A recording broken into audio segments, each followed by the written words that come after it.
Hello 3D3 students. So here is the explanation and overview for your unit on vision boards. And when you look at these two examples here on the screen, you can see they're organized a certain way. So the learning objectives for this unit, you're going to identify positive goals and intentions for yourself for the new school year. You're going to practice the mindful exercise of visualization by creating a collage using photos and words which reflect your ideas and aspirations. You're also going to focus your attention on your goals and overcome distractions and barriers. So there's actually some learning involved when you create a vision board. So what are vision boards and what are their purpose? Well, basically it is a collage. It's a collage of images and words that you would display in a prominent place to remind you why you do what you do every day. Some people like to create vision boards when they run their own business, and they will place that vision board maybe in their office, somewhere where they can be reminded. Sometimes people create vision boards and they display them inside their home. Vision boards do not have to be shared with others. They can be private.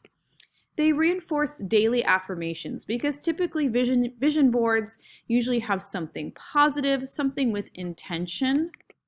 It's actually a tool that we use to help clarify and maintain focus on specific goals, because vision boards, you don't want to focus on too many goals, or then you just get overwhelmed and you just feel like, well, what's the point? Those are too many goals. Vision boards actually uses a technique which we call visualization. And remember, your brain is a muscle, and you can train it to help you reach your goals through positive thought and action. But just like any muscle in our body, it needs training and practice. Vision boards can be filled with things that inspire you or leave you feeling happy. And they can be created generally in two ways, either physically or digitally. So these are some bad examples of physical vision boards. The example here on the left, there's just way too much empty space between the words and the images. The images are not neatly cut out. The corners are not even curved. The background is just totally ignored, and there's really no sense of unity, balance, or emphasis. To do a vision board, you don't have to really understand anything about collage, but you do want to think about the placement of the images and the words. This example here on the right, the layering is awkward. The words and images are also not neatly cut out. Again, the background is totally ignored, and there is some unity due to the color, but the arrangement is just a little odd. I mean, this photo just looks like it's not totally complete. These are some great examples. So for the example here on the left, the background was considered. There's a sense of unity and balance due to the arrangement of the words and images. There's emphasis being created using color and balance. There's creating using color and placement. So we're creating emphasis by placing things in certain areas. The arrangement is actually engaging and makes you want to read and look around the images there. This example here on the right, the arrangement is also engaging. You can see they even outlined certain parts of the words. While the photos are not cut out neatly, they totally cover the background, and there is a sense of unity and emphasis. And we have two more sets of examples here, so I'll let you pause and take a look at these. The example on the right is created virtually. Now, for a physical vision board, it's a collage made of found photos and words. It's arranged and glued onto a background paper, and it can include written words and drawings. You want to consider the use of color, placement of the words and images, and the layering as well. So basically, when you're working on a physical vision board, you want to ask yourself, how can you create emphasis? How can you engage the viewer?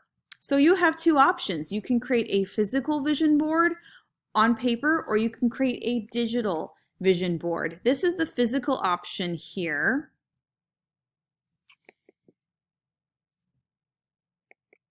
And for a virtual vision board, it's also a collage made of found photos and words, but I'm going to have you arrange everything using canva.com.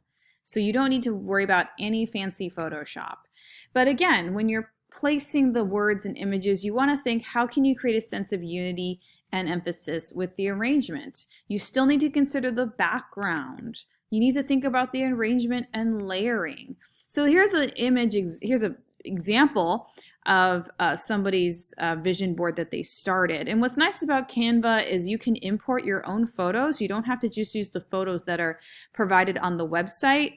And you can also add text, and you can like tilt the words and images. So again, you do have an option. You can do a physical vision board or a virtual vision board. Now you're going to plan out your vision board though, I'm going to have you first complete this worksheet called Sparking Mental Imagery. You're going to need to choose a theme for your vision board and figure out the format. Then you're going to be gathering images and images of things that aspire you to do things. So you'll be able to see these steps later on. There are some requirements for your vision board. You need to use at least 5 colors. You need to use a variety of words and images. You should have at least 15 or more things, though that depends on what they are. You need to have a design that has a sense of unity and balance. And again, having a dominant color or placement really works for this.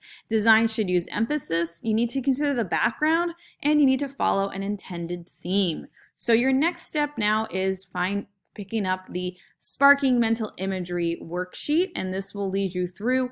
It's a set of 3 brainstorming tasks to help you visualize the words and photos you're going to use in your vision board. Now, if during any process of this project, if there's a question or a prompt that makes you feel uncomfortable, feel free to skip it. I'm not requiring you to divulge any information that you don't feel comfortable doing. Vision boards are meant to be personal because it is about your the things you like, things that make you feel happy, your goals. So again, you can skip one of these prompts if it makes you feel uncomfortable.